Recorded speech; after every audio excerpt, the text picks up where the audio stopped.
Welcome to the channel. Today I'm going to show you how to set up Zelle within your Bank of America app. Okay, so the first thing we need to do is open up the Bank of America mobile banking app and sign in with your credentials.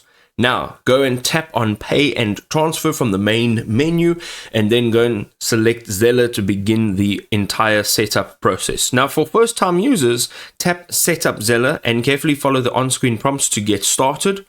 Then you're going to go ahead and enter your US mobile number or your email address, check your messages for a one-time verification code, and then enter it to confirm and verify your identity.